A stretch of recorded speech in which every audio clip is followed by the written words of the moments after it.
अस्सलाम वालेकुम। Of principal को समझने के लिए हमने अपने प्रीवियस लेक्चर के अंदर शेप्स ऑफ मॉलिक्यूल को समझा था। तो अगर आपने शेप्स ऑफ मॉलिक्यूल की वीडियो पहले नहीं देखी है, उसका लेक्चर आपने नहीं देखा, तो पहले आप शेप्स ऑफ मॉलिक्यूल का लेक्चर देख लें ताकि ऑफ प्रिंसिपल आपको अच्छे से समझ आ सके। अच्छा, पहली बात तो बहुत सारे बच्चे तो ये समझते हैं कि ऑफ प्रिंसिपल एक साइंटिस्ट का नाम है, यानी ऑफ एक साइंटिस्ट का नाम है। तो पहली बात तो ऑफ एक साइंटिस्ट का नाम नहीं है। तो ऑफ तो एक जर्मन वर्ड है। अगर आप ऑफबा को सर्च करेंगे तो ऑफबा एक जर्मन वर्ड है और ऑफबा के मतलब होते हैं बिल्डिंग अप या टू बिल्ड अप। इसका मतलब किसी भी चीज़ को तामीर करना या उसको भरना। ठीक है, अब हम किस चीज़ को भरेंगे भाई? हम इलेक्ट्रॉन्स को भरेंगे। तो ऑफबा प्रिंसिपल ने हमें ये बताया था कि हम इलेक्ट्रॉन्स को उनके शेल्स में कैसे फिल करें। ठीक है, अब ऑफबा प्रिंसिपल की स्टेटमेंट मैं पहले आपके लिए लिख देता हूँ। देखिए, ऑफबा प्रिंसिपल की स्टेटमेंट ये कहती है, electrons are filled progressively to the various subshells in the order of increasing energy. Electrons को आपने उनके सबशेल्स में भरना है, यानी कि s p d f. Electrons को आपने किस में भरना है? S p d f, but in the order of increasing energy, यानी आपने पहले उस ऑर्बिटल को भरना है जिसकी एनर्जी कम हो, फिर आप उस ऑर्बिटल को भरेंगे जिसकी एनर्जी और ज़्यादा, फिर और ज़्यादा वाला, फिर और ज़्यादा वाला, फिर और ज़्यादा वाला। फॉर एग्जाम्पल, आपके पास 4 ऑर्बिटल्स हैं, एक 1s, एक 5p, एक 4d और एक 4f। तो अब आप किसको पहले भरेंगे? आप उसको पहले भरेंगे जिसकी एनर्जी सबसे कम होगी। अब हमें कैसे पता लगेगा कि सबसे कम एनर्जी किसकी है? तो भाई, सबसे कम एनर्जी फाइंड आउट करने के लिए, यानी ऑर्बिटल्स की एनर्जी के बारे में बताने के लिए उन्होंने एक चार्ट बनाया है। उस चार्ट के अकॉर्डिंगली हम देखेंगे कि किसकी एनर्जी ज़्यादा है, किसकी एनर्जी कम है। तो मैं अभी वो चार्ट भी ड्रॉ कर लूँगा आपके लिए। मैं जल्दी से पहले आपको दोबारा एक दफ़ा समझाता हूँ कि electrons are filled progressively to the various subshells in the order of increasing energy. हमने इलेक्ट्रॉन्स को सबशेल्स में भरना है, हमने इलेक्ट्रॉन्स को एस पी डी एफ में भरना है। लेकिन हमें इस बात का ख्याल रखना है कि एनर्जी का जो ऑर्डर है वो इंक्रीज़ हो, यानी हमें सबसे पहले उसको भरना है जिसकी एनर्जी सबसे कम हो, फिर उससे ज़्यादा वाला, फिर उससे भी ज़्यादा वाला, फिर उससे भी ज़्यादा वाला, आखिर में वो जिसकी एनर्जी बहुत ही ज़्यादा हो। और फिर वो आपसे कह रहा है कि स्टार्टिंग विद 1s। हमेशा शुरू कहाँ से करेंगे? 1s से। क्यों? क्योंकि इसकी एनर्जी देखें सबसे लो है। कह रहा है कि हैविंग लोएस्ट एनर्जी, क्योंकि इसकी एनर्जी सबसे कम होती है। तो आप हमेशा काम कहाँ से शुरू करेंगे? 1s से।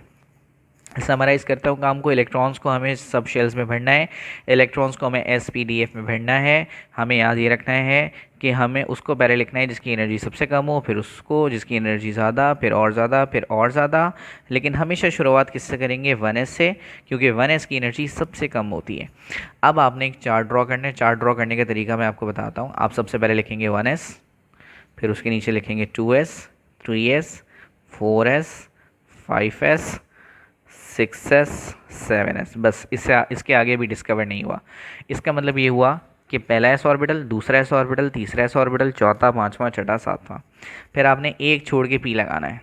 ये तो वैसे आपको याद करना होता है, लेकिन मैं आपको तरीका बता रहा हूँ याद करने का। एक छोड़ के पी लगा दिया, फिर 3p, 4p, 5p, 6p, 7p।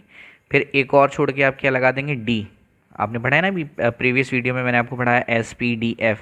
तो सबसे पहले एस था तो एस को लिखा, फिर पी था पी को लिखा, फिर डी को लिख रहे हैं अब। तो 3d, 4d, 5d, 6d, 7d अभी डिस्कवर नहीं हुआ।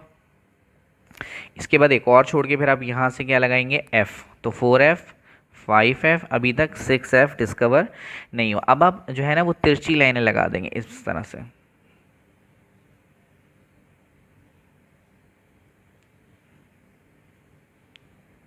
ये ऑफ प्रिंसिपल का जो चार्ट है ये बनाना बहुत ज़रूरी है। अगर ये आपको बनाना नहीं आता तो फिर ज़ाहिर है आप इलेक्ट्रॉनिक कॉन्फ़िगरेशन नहीं कर पाएंगे। तो ये चार्ट आपको इस तरह से ड्रॉ करना है। मैं आपको ये भी सिखाऊंगा कि इस चार्ट को आप यूज़ कैसे करेंगे। तो अब हम चलते हैं अपने सबसे पहले क्वेश्चन की तरफ ऑफ प्रिंसिपल के। तो हमारी बुक की पहली एग्जाम्पल है। एग्जाम्पल क्या कह रही है आपसे, मतलब इस टॉपिक की पहली एग्जाम्पल है। वैसे तो एग्जाम्पल नंबर 4 है। वो आपसे कह रहा है क्वेश्चन के अंदर कि right the electronic configuration of the following. आपने इन सब की इलेक्ट्रॉनिक कॉन्फ़िगरेशन लिखनी है। सबसे पहला सवाल है S = Z = 16। S का मतलब सल्फ़र है। आपको नाम नहीं पता होना चाहिए, ज़रूरी नहीं है कि आपको नाम पता हो। और Z इक्वल 16 यानी एटॉमिक नंबर 16 है, यानी इसके पास जो इलेक्ट्रॉन्स हैं वो कितने हैं भाई, 16 इलेक्ट्रॉन्स हैं। तो हमें 16 इलेक्ट्रॉन्स को भर के दिखाना है, जितनी Z की वैल्यू होगी समझ लीजिए इतने ही इसके पास इलेक्ट्रॉन्स हैं। अब हम क्या करेंगे, सबसे पहले हम अपने चार्ट को सामने रखेंगे और हम हेडिंग लगा देंगे कि भाई हम ए पार्ट को सॉल्व कर रहे हैं, यानी कि सल्फ़र जिसका एटॉमिक नंबर कितना है 16। अब आप इसे सॉल्व कैसे करेंगे, देखें सबसे पहले आपने चार्ट पे फोकस करना है। तो चार्ट यहाँ से आपने हमेशा टेल से स्टार्ट करके हेड पे जाना है, फिर टेल से स्टार्ट करके हेड पे, फिर टेल से स्टार्ट करके हेड पे। तो आपने टेल से स्टार्ट किया, करते करते करते करते कौन आया सबसे पहले, 1s। तो आप लिख देंगे 1s2 पूरा, क्योंकि मैंने आपको प्रीवियस वीडियो में बताया था, लेक्चर में बताया था कि एस में कितने इलेक्ट्रॉन्स आते हैं, 2। तो हमने जल्दी से लिख दिया 1s2। अब आपने भरने कितने थे टोटल, 16। अभी तक आपने कितने भरे हैं, 2। जितनी पावर होगी ना वो आपने फिल कर दी है। तो टेल से हेड पे चलेगा, ये तो हो गया। अब दोबारा टेल पे जाएंगे और क्या आ रहा है, 2s। और हमें पता है एस में कितने इलेक्ट्रॉन्स आते हैं, 2। तो अब टोटल कितने इलेक्ट्रॉन्स हो गए, 2 और 2 4, जबकि हमें कितने करने हैं, 16। चलें आगे चलते हैं। तो यहाँ पे भी हेड आ गया, अब अगली टेल पे जाएंगे तो फिर क्या आ रहा है, 2p। तो हमने लिख दिया 2p6, क्योंकि p में 6 आते हैं। तो देखें 2 और 2 4, 4 और 6 10। अभी तो हमें 16 करने हैं और आगे जाएंगे। तो 2p के बाद जब हम नीचे उतरेंगे तो क्या आएगा, 3s। तो अब हम क्या लिख देंगे, 3s। अब गिनते हैं कितने हो गए, 2 और 2 4, 4 और 6 10, 10 और 2 12। लेकिन हमें कितने करने हैं, 16। तो अब ये हेड आ गया। तो अब अगली टेल पे जाएंगे, अगली टेल की जाने के बाद क्या आ गया, 2p 3p। तो 3p लिखेंगे। अब 3p में मैक्सिमम आते हैं 6। लेकिन सोचें, अगर 2 और 2 4, 4 और 6 10, 10 और 2 12, 12 के बाद हमें टोटल कितने करने थे, 16। तो 12 तो हम ऑलरेडी कर चुके हैं, तो यहाँ पर हम पूरा 6 लिखेंगे तो 18 हो जाएंगे। देखिए ना, 2 और 2 4, 4 और 6 10, 10 और 2 12, 12 और 6 18। नहीं, हमें 18 नहीं करने, हमें तो कितने करने, 16। तो 2 और 2 4, 4 और 6 10, 10 और 2 12, 12 और 4 16। तो इसलिए मैंने यहाँ पर 4 लगा दिया। अब हम अगले क्वेश्चन की तरफ बढ़ते हैं। लिखा हुआ है Na पॉजिटिव Z इक्वल 11। तो जल्दी से हम उतार देते हैं, Na पॉजिटिव Z इक्वल 11। हाँ जी। अब हमारे पास टोटल नंबर ऑफ इलेक्ट्रॉन्स कितने हैं, 11। ठीक है भाई, टोटल नंबर ऑफ इलेक्ट्रॉन्स कितने हैं, 11। लेकिन याद रखिएगा, अगर कभी पॉजिटिव चार्ज होता है इसका मतलब इलेक्ट्रॉन क्या हो गया, लॉस। तो एक पॉजिटिव चार्ज है, एक दफ़ा पॉजिटिव लिखा हुआ है तो एक ही पॉजिटिव चार्ज है, तो इसका मतलब इसने एक दफ़ा इलेक्ट्रॉन लॉस कर दिया। तो थे तो 11 लेकिन बचे कितने, 10। याद रखिएगा, जब भी पॉजिटिव होगा तो आप इलेक्ट्रॉन को माइनस करेंगे, और जब भी नेगेटिव होगा तो आप इलेक्ट्रॉन को ऐड करेंगे। तो 11 थे, लेकिन क्योंकि पॉजिटिव है इस वजह से वो 10 रह गए। पॉजिटिव पर हम कम करते हैं, पॉजिटिव का मतलब होता है इलेक्ट्रॉन लॉस कर दिया। अब ज़रा जल्दी से इलेक्ट्रॉनिक कॉन्फ़िगरेशन को करने की कोशिश करते हैं। तो सबसे पहले देखिए, यहाँ तक तो हमें पता है 2 और 2 4, 4 और 6 10, हमें 10 ही करने। तो लिख देते हैं 1s2, 2s2, 2p6 हो गई इलेक्ट्रॉनिक कॉन्फ़िगरेशन। अब आखिरी में लिखा हुआ है Cl नेगेटिव। तो हम आखिरी वाला भी पोर्शन ले लेते हैं कि Cl नेगेटिव, और इसका एटॉमिक नंबर कितना है, 17। भाई मसला ये है कि यहाँ पर 17 इलेक्ट्रॉन्स तो हैं, लेकिन मसला क्या है, इसमें नेगेटिव है। नेगेटिव का मतलब इलेक्ट्रॉन क्या कर लिया, गेन। कभी भी कोई एटम अगर इलेक्ट्रॉन को गेन करता है तो उस पर नेगेटिव चार्ज आता है। तो थे तो 17 इलेक्ट्रॉन्स, लेकिन एक गेन कर लिया, तो 17 की जगह अब कितने हो गए, 18। तो हमें 18 गिनने हैं। तो देखें, हमें पता है कि हमने इलेक्ट्रॉनिक कॉन्फ़िगरेशन ऑलरेडी कर चुके हैं। 2 और 2 4, 4 और 6 10, 10 और 2 12, 12 और 6, 12 और 4 16 हो रहे हैं, लेकिन हमें क्योंकि 18 करने हैं तो हम यहाँ पे 6 लिखेंगे। देखें ये ऐसे होगा, 1s2, 2s2, 2p6 10 हो गए, 3s2 12 और 3p6 पूरे 18 हो गए। तो इस तरह से हमारा पहला क्वेश्चन कंप्लीट हो गया, जो कि हमारी बुक की एग्जाम्पल थी। अब हम एक बुक के एक्सरसाइज के क्वेश्चन कर लेते हैं, जो कि शॉर्ट क्वेश्चंस के तौर पे दिया हुआ है क्वेश्चन नंबर 7 में। ये हमारी एक्सरसाइज का न्यूमेरिकल है, और ये न्यूमेरिकल आपसे कह रहा है write down the electronic configuration of the following. और तीनों की इलेक्ट्रॉनिक कॉन्फ़िगरेशन आपको निकालनी है, Fe की भी, Br नेगेटिव की भी, और Ca पॉजिटिव 2 की भी। तो हम जल्दी से सबसे पहले हेडिंग लगा देते हैं,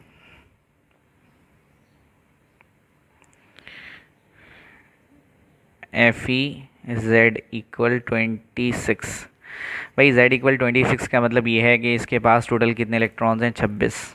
तो हमें 26 इलेक्ट्रॉन्स को फिल करना है। देखिए हमें पता है कि हमें 18 तक तो फिल करने आते हैं, 2 और 2 4, 4 और 6 10, 10 और 2 12 और 6 18। तो जल्दी से यहाँ तक तो करते हैं। 1s2, 2s2, 2p6, 3s2, 3p6। कितने फिल कर दिए मैंने, 18। लेकिन हमें कितने 26। तो अब हमें चार्ट पे दोबारा जाना पड़ेगा। अगर मैं आपको चार्ट दिखाऊं तो हमने देखें 3p6 लिखा है, तो देखें ज़रा 3p6 के बाद अगला कौन है, 4s2। तो जल्दी से हम 4s2 लिख देंगे, और 4s2 लिखने के बाद हमें काउंट भी करना पड़ेगा। तो भाई 2 और 2 4, 4 और 6 10, 10 और 2 12, 12 और 6 18, 18 और 2 20। लेकिन हमें कितने करने, 26।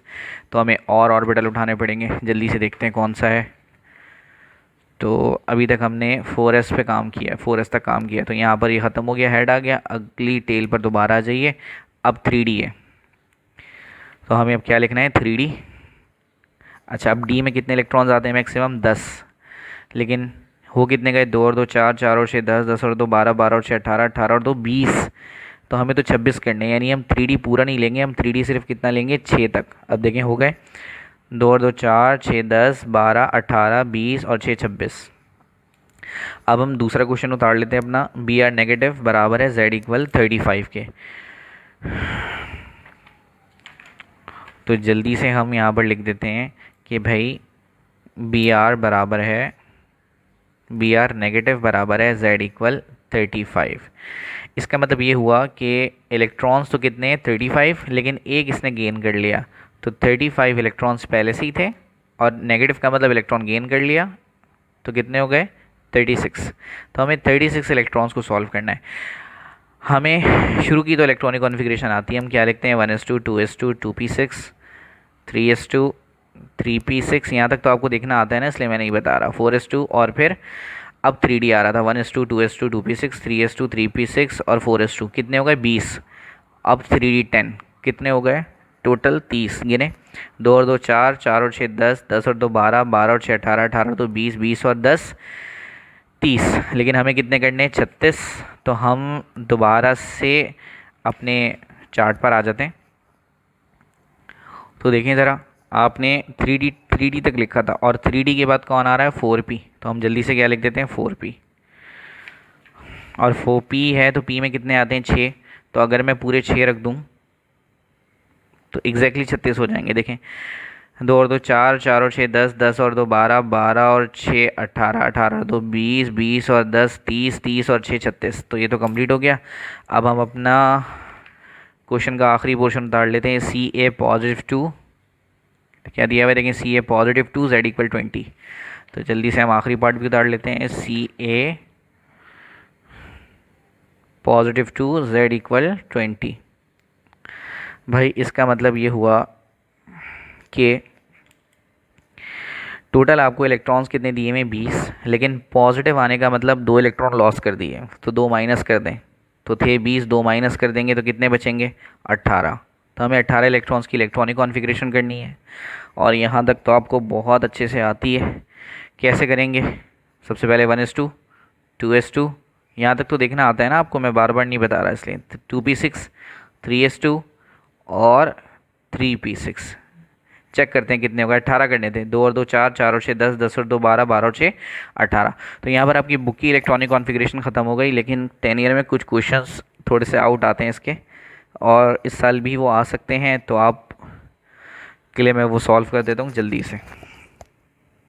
इस टॉपिक के जो पास पेपर के न्यूमेरिकल्स हैं वो बहुत आसान है, लेकिन कुछ एक दो क्वेश्चंस हैं जो कि टफ़ हैं, उन्हें मैं डिस्कस कर लेता हूँ यहाँ पे। फॉर एग्ज़ाम्पल, पास पेपर में एक क्वेश्चन आया हुआ है कि क्रोमियम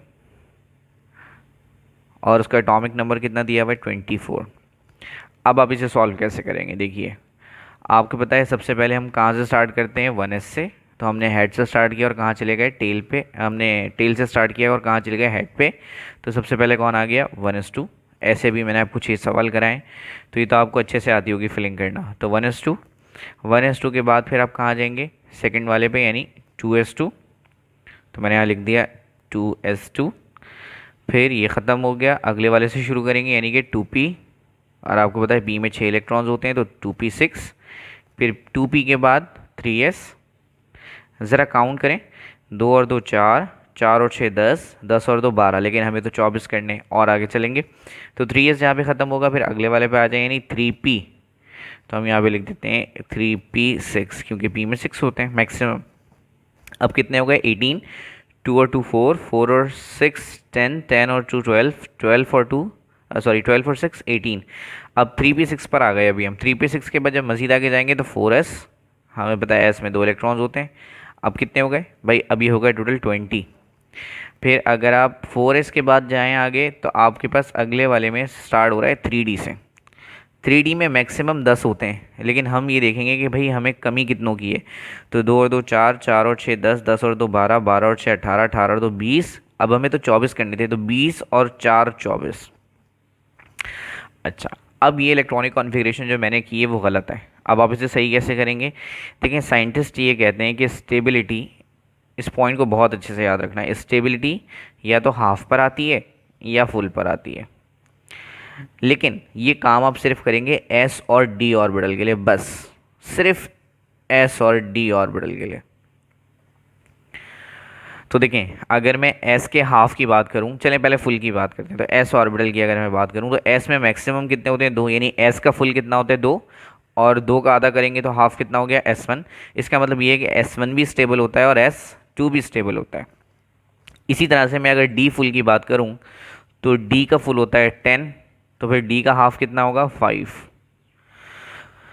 अब अगर हम यहाँ पर देखें बिल्कुल लास्ट में, तो क्या 4s2 स्टेबल है? हाँ स्टेबल है। क्यों? क्योंकि S2 स्टेबल है, फुल भी स्टेबल होता है और हाफ भी स्टेबल होता है। लेकिन क्या 3d4 स्टेबल है? नहीं। 3d5 और 3d10 तो स्टेबल होता है, लेकिन 3d4 स्टेबल नहीं होता, यानी कि स्टेबल नहीं है। अब देखें, मैं इसको स्टेबल करने की कोशिश करता हूँ। मैं क्या करूँगा कि एक इलेक्ट्रॉन को जंप करवा दूंगा अगले ऑर्बिटल में, सब कुछ सेम रहेगा, यहाँ तक भी सेम। और जहाँ पर 4s2 था वहाँ पर क्या हो जाएगा? 4s1, यानी एक इलेक्ट्रॉन मैंने यहाँ से कम कर दिया और इसको मैं यहाँ पर शिफ्ट कर दूंगा, तो ये हो गया 3d4 की जगह 5। अब बताएं क्या ये स्टेबल है? हाँ, क्योंकि S1 स्टेबल होता है, तो इसकी स्टेबिलिटी पे तो कोई फ़र्क नहीं पड़ा। लेकिन पहले ये स्टेबल नहीं था, लेकिन अब तो देखें D5 हो गया, अब तो ये स्टेबल हो गया। इसका मतलब आपने पेपर में जो इलेक्ट्रॉनिक कॉन्फ़िगरेशन करनी है वो एक स्टेप और बढ़ा के करनी है। तो पहले आप यही लिखेंगे 3d4, और फिर अगले स्टेप में आप क्या कर देंगे? 3d5। अच्छा, इसी तरह से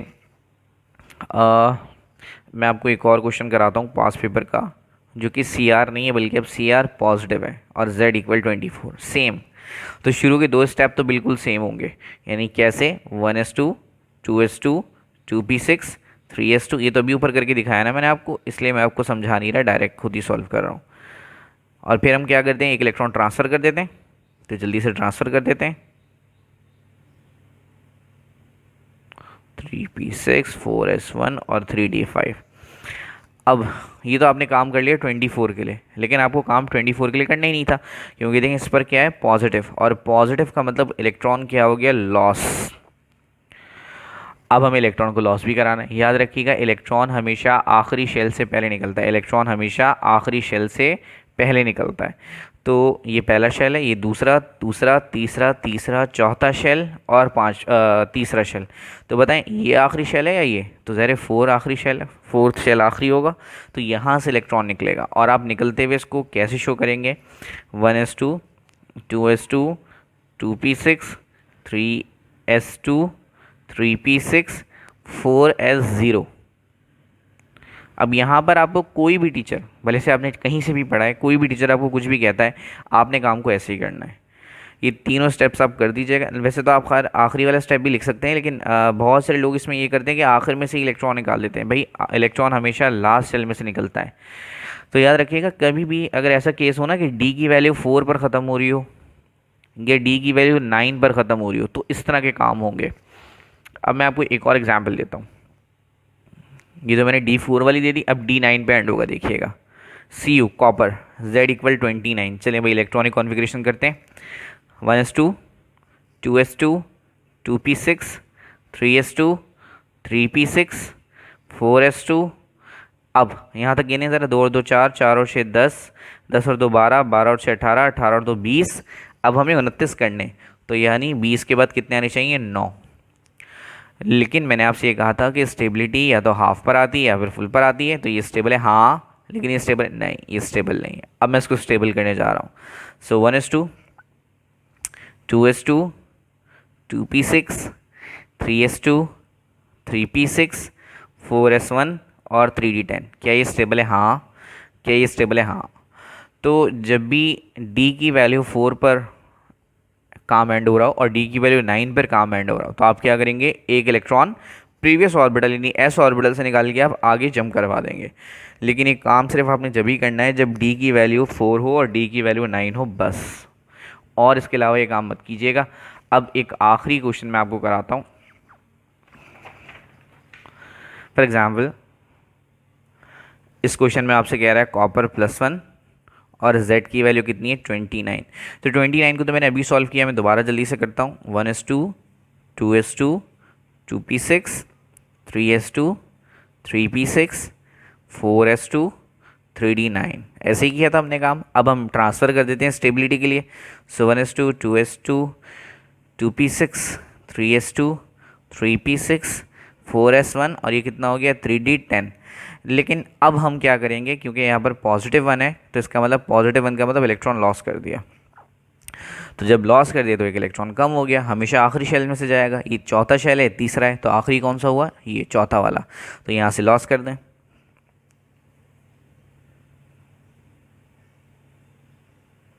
तो भाई ये क्या बच गया 4s0 और 3d10। अब देखें कंक्लूजन में आपने क्या याद रखना है, क्या याद रखना है। कंक्लूजन में आपने याद रखना है कि अगर d की वैल्यू 4 पर और d की वैल्यू 9 पर एंड नहीं हो रही, तो काम बिल्कुल ऐसे किया जाएगा जैसे शुरू के 6 न्यूमेरिकल्स कराए थे मैंने, आपको याद होगा। आपको मैंने 3 इसी वीडियो के अंदर 3, एक सवाल था जिसमें 3 पार्ट थे और फिर एक और सवाल था जिसके 3 और पार्ट्स थे, तो 6 सवाल मैंने आपको जो कराए। तो बिल्कुल काम उस तरह से जब करिएगा जब d की वैल्यू 4 और d की वैल्यू 9 पर काम एंड ना हो रहा हो। लेकिन अगर d की वैल्यू 4 और d की वैल्यू 9 पर काम एंड हो रहा हो, तो सेम काम आप इन चारों सवालों की तरह करेंगे जो मैंने आपको अभी कराएं। ठीक है, लेक्चर को अच्छे से देखिएगा ताकि सारी चीज़ें क्लियर हो जाएं। और फिर अगर आपको कुछ नहीं आ रहा समझ में तो आप मुझसे पूछ सकते हैं। अगले लेक्चर के अंदर मैं आपको विस विसर रूल करना सिखाऊंगा, यानी कि n+l रूल।